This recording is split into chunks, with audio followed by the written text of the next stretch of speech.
Take 11. English. Systemic oppression. Racism is not getting worse, it's getting filmed. This 2016 quote comes from actor Will Smith after an episode of The Late Night Show with Stephen Colbert. It was done in a joking way, but we have to ask ourselves, is it true? I mean, think about it. The Martin Luther King protest brought forth one of the 20th century's greatest speeches, the I Have a Dream speech. This speech pushed forth the civil rights movement, which would eventually happen in 1964, which allowed black rights in America. 10 years prior to that, we had the Montgomery bus boycott. This angered Americans as it was one of the first times of black rights since slavery. This angered a lot of Americans at the time because America was predominantly a white-ruled country. However, it inspired countless African Americans and other cultures, and still does this day.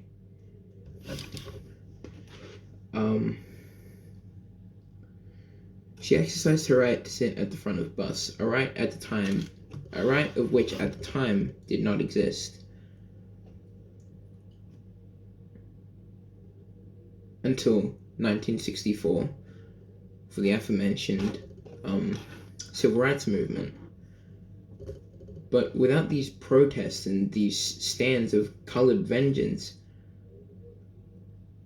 America and places like America would still be in the backwards law that they found themselves years ago.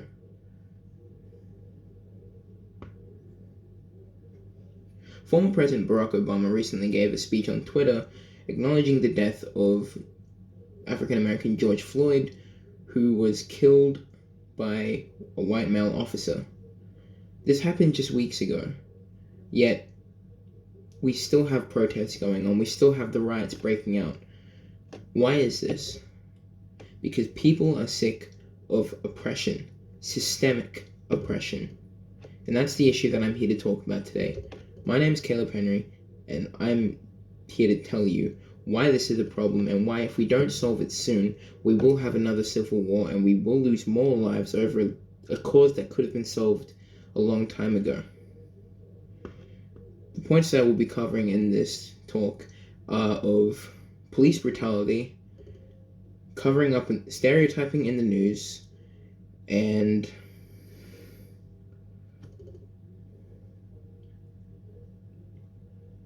protests, finally. Point 1. Police brutality.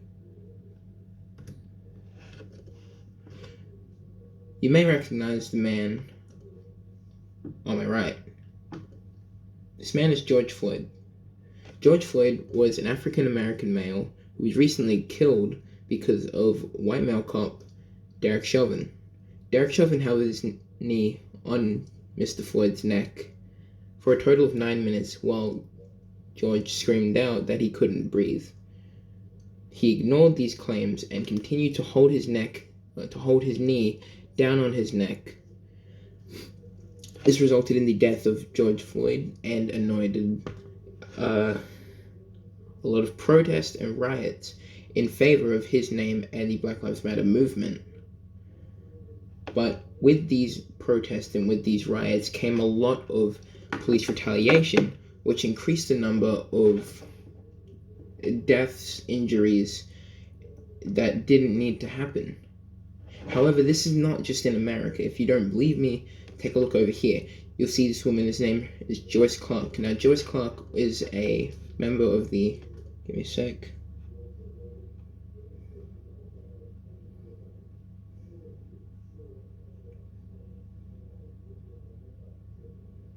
Okay. She is a member of the Yamatji tribe. And back in September 2019, she was unjustly killed by a white male officer. Again, her death was mostly covered up by news sources and other articles, with her story only really being covered much after her death or by other people in her tribe.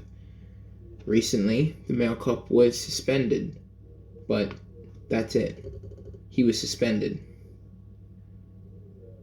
Not taken to prison. He got nothing. Put yourself in the shoes of her family.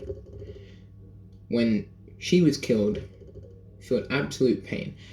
All of this emotion built up, and for 5 months you try your hardest to get her justice, to get her peace.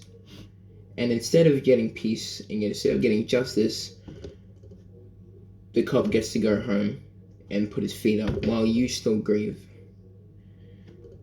Families like this are still going through this sort of torment and suffering because police are not being held accountable for their actions.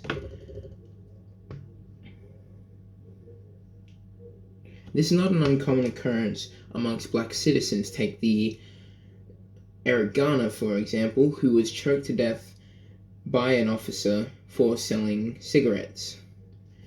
In America, it's illegal to sell cigarettes one at a time, and the officer choked, much like Mr. Floyd, choked him out while the man screamed that he couldn't breathe. The officer did not get any repercussions. If more of this happens, and if this keeps going on, then we're doomed to repeat history, and we're doomed to start fighting, much like we did back in the 60s, back in the 50s, when they were still fighting for equality. We shouldn't have to be fighting for equality from the police who are supposed to protect us. If you still don't believe me, some statistics that are pulled up. Okay.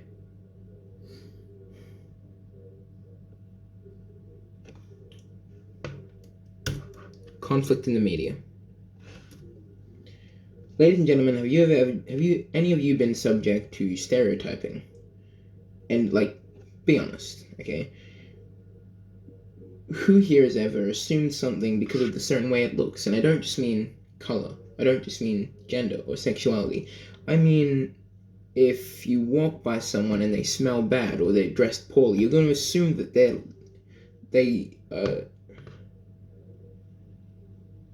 you're going to assume that their financial situation isn't as good as someone dressed in robes or riches, right?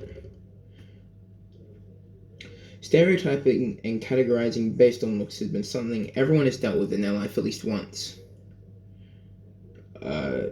However, this being evident in news sources that broadcast to millions a year,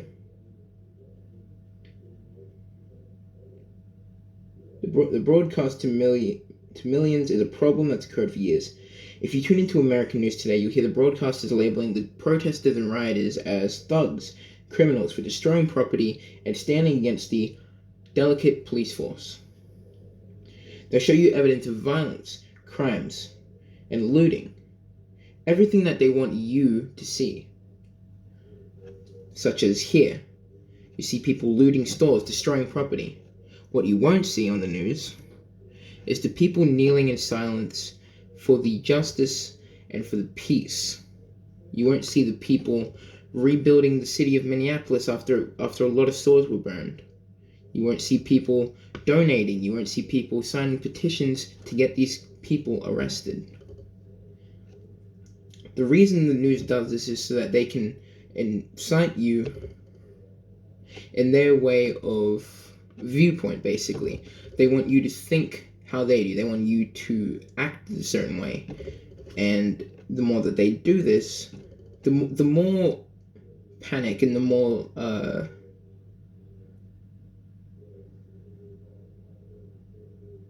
the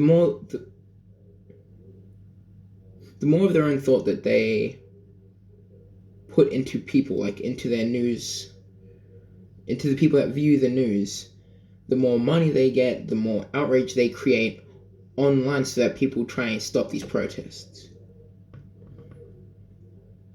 And it's not just the news online, okay?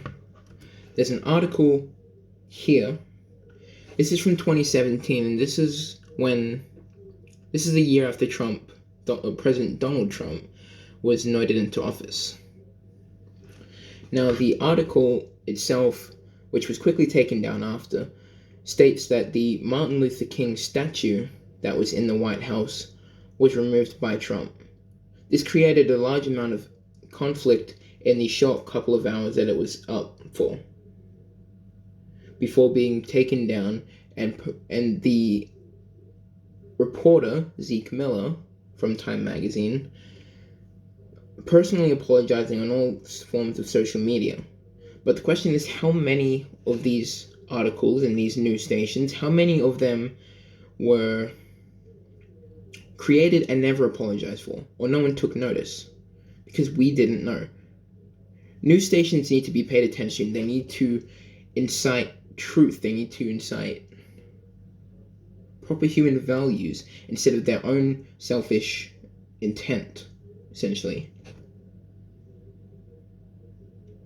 How many more times does this have to occur before people start to see the message? When it comes to things like the protests and the Black Lives Matter movement, how many times does this need to happen for it to sink into people, right? Well, this brings us into our final point. Black lives and protesting. Is your name important?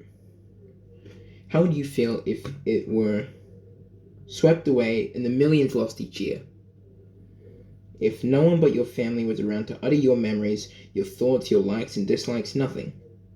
This is constantly happening and dismissed as an incident or worse, suicide. But people are scared of that word. For one simple reason, because Black lives are being tossed away and forgotten because of this misrepresentation and corrupt use of power.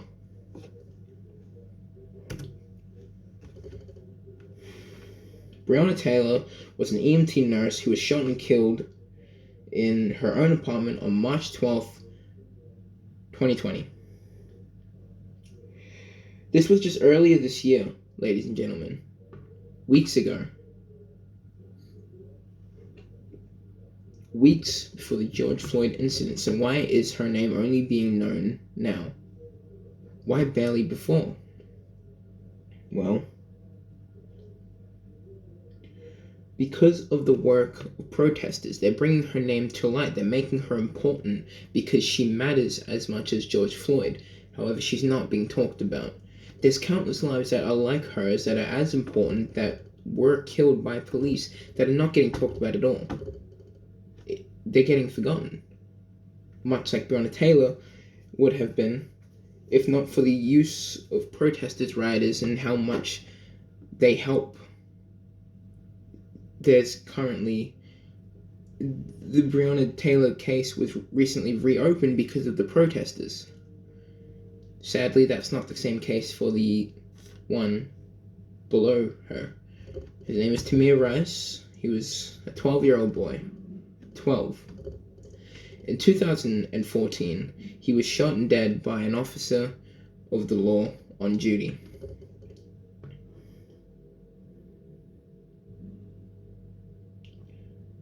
The reason he was killed was because he supposedly reached for a toy gun in his holster when stopped by police.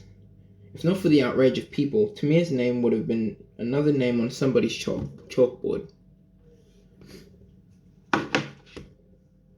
Lives like this are getting killed every year. A lot of them get forgotten.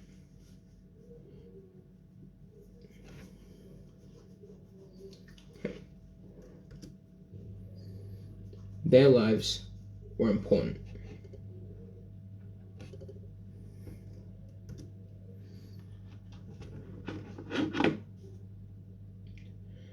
I look around today, ladies and gentlemen, and you know what I see?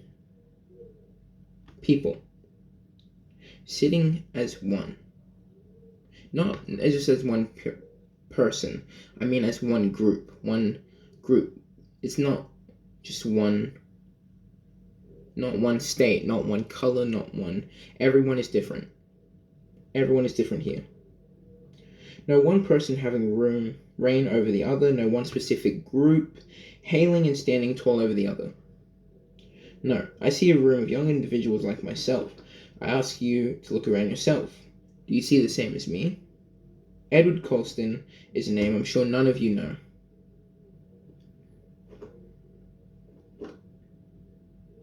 Or maybe very few of you do. Edward Colston was a slave trader. His name is stained in the unrighteous blood that built an equally unrighteous society. Our society. No matter where you were born, whether it be America, Australia, England, anywhere, just because we were built on war does not mean we have to go out the same way. We must take a stand against racism and systemic oppression in our system before it consumes us all. Black Lives Matter. They always will. Not when it stops trending, not when it becomes a fad. They will never stop mattering. And we need to care more about it.